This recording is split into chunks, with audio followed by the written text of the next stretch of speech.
Assalamualaikum warahmatullahi wabarakatuh. Perkenalkan, nama saya Erlangga Fitrio dengan NIM 22053127, Program Studi Pendidikan Ekonomi.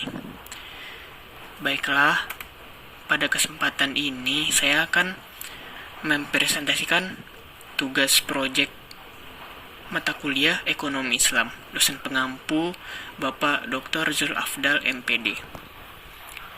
Baiklah, pada kesempatan ini saya akan menjelaskan materi tentang konsep dasar teori Islam dan nilai ajarannya.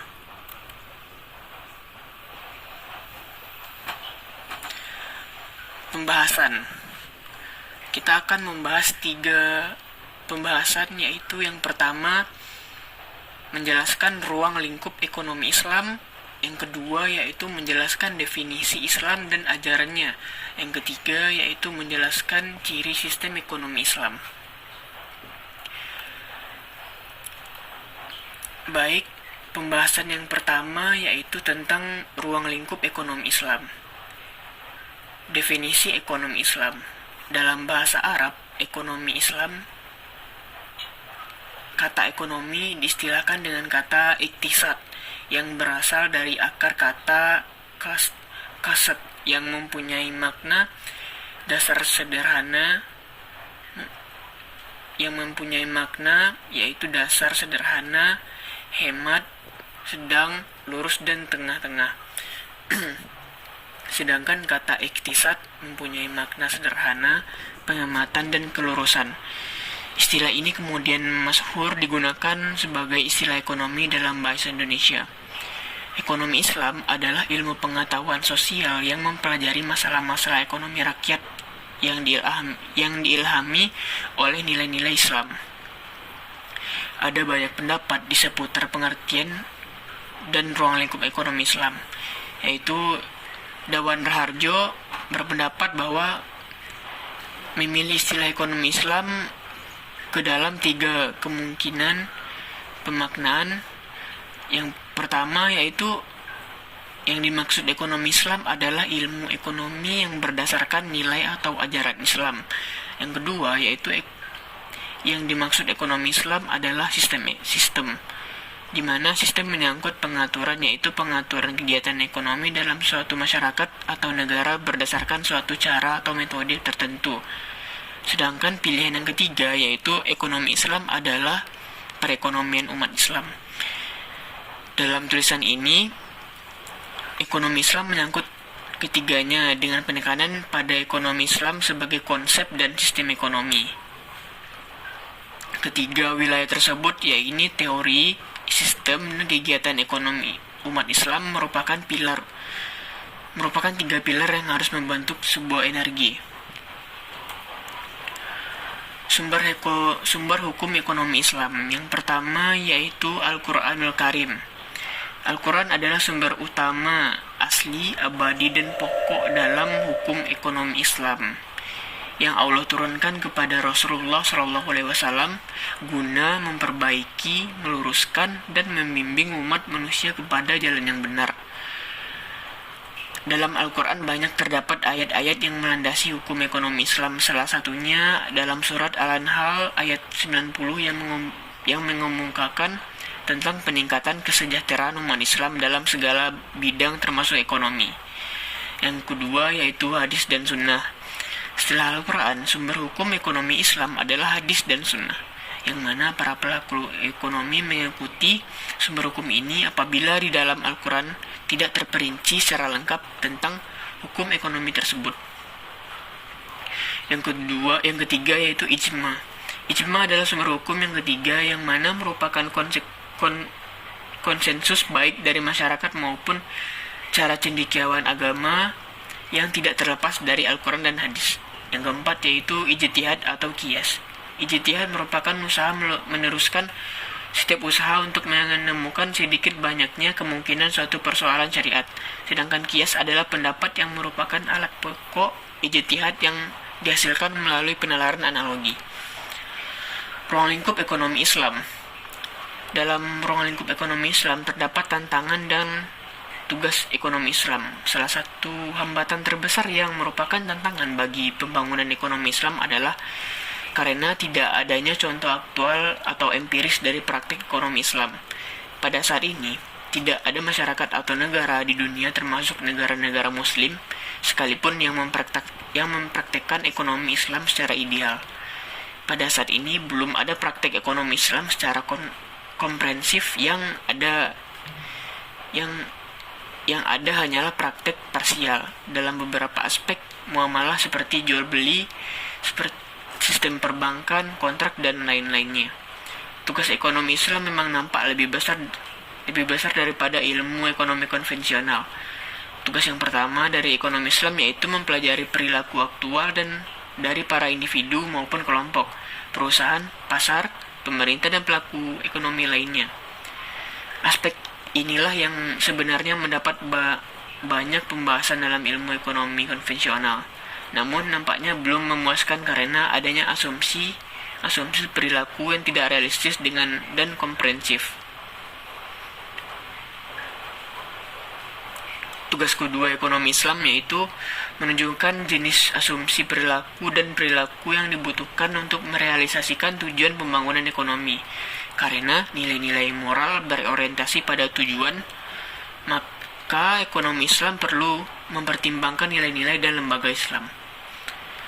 Dan yang ketiga yaitu karena perbedaan antara perilaku aktual dan perilaku ideal.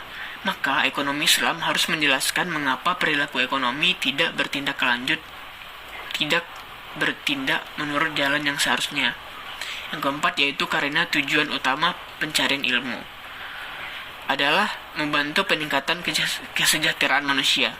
Maka ekonomi Islam harus menganjurkan cara yang bagaimana sehingga dapat membawa perilaku seluruh pelaku ekonomi yang mempengaruhi alokasi dan distribusi sumber daya ekonomi.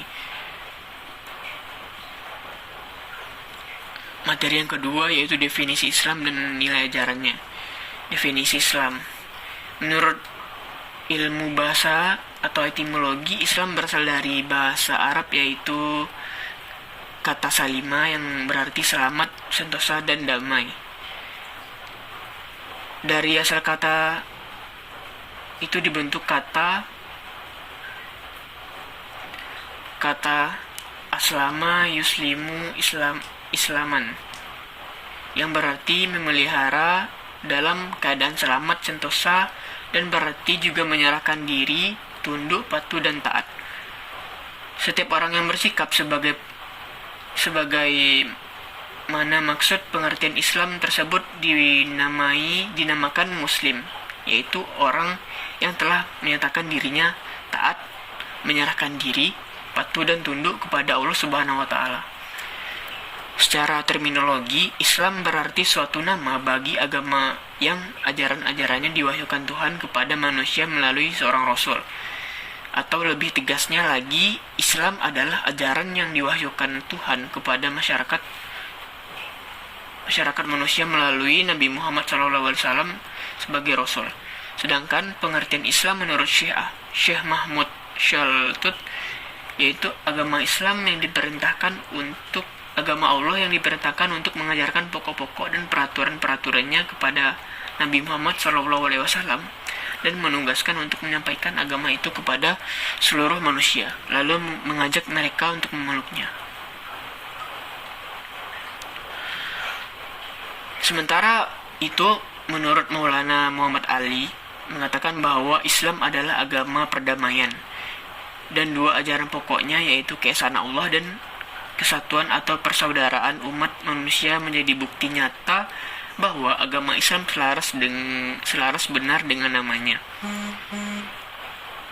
Islam bukan saja dikatakan sebagai agama seluruh Nabi Allah sebagaimana tersebut pada beberapa ayat kitab Al-Quran, melainkan pula pada segala sesuatu yang secara tak sadar tunduk sepenuhnya kepada undang-undang Allah yang kita saksikan pada alam semesta sekarang. Dengan demikian, kata Islam secara istilah adalah mengacu kepada agama yang bersumber pada wahyu yang datang dari Allah, bukan berasal dari manusia. Posisi Nabi dalam agama Islam diakui sebagai utusan Allah untuk menyebarkan agama Islam tersebut kepada umat manusia. Dalam proses penyebaran agama Islam, Nabi terlihat dalam memberi keterangan, penjelasan, uraian, dan contoh praktiknya. Jadi dapat disimpulkan bahwa Islam adalah agama Allah yang diwahyukan kepada Rasul-Rasulnya untuk diajarkan kepada manusia. Dibawa secara berantai dari suatu generasi ke generasi selanjutnya, dari suatu angkatan ke angkatan berikutnya. Sumber hukum agama Islam yaitu Al-Quran. Yang pertama yaitu Al-Quran. Yang kedua yaitu As-Sunnah. Yang ketiga yaitu Ijtihad.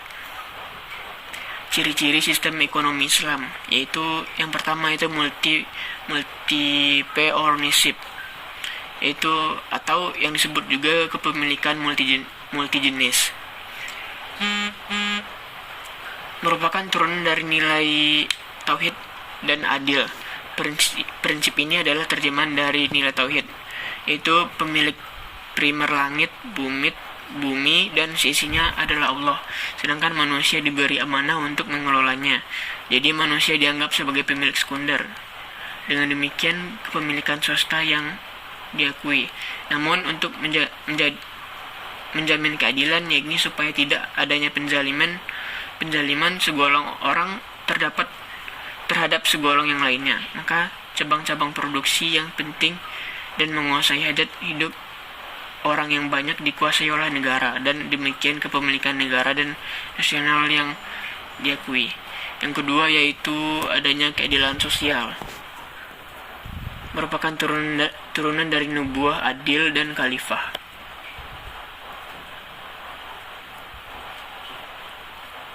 Yang ketiga yaitu kebebasan bertindak, merupakan turunan dari nilai khilafah dan ma'at. Dalam Islam, pemerintah bertanggung jawab menjamin pemenuhan kebutuhan dasar rakyat dan menciptakan keseimbangan sosial antar orang kaya dan miskin. Kesimpulan, ekonomi syariah merujuk kepada Al-Quran dan Hadis, sehingga pengertian ekonomi syariah adalah sistem ekonomi yang menerapkan ajaran Al-Quran dan Hadis dalam kegiatannya. Ekonomi Islam merupakan sebuah konsep ekonomi yang didasarkan pada prinsip-prinsip Islam dan hukum syariat. Tujuan sistem ekonomi Islam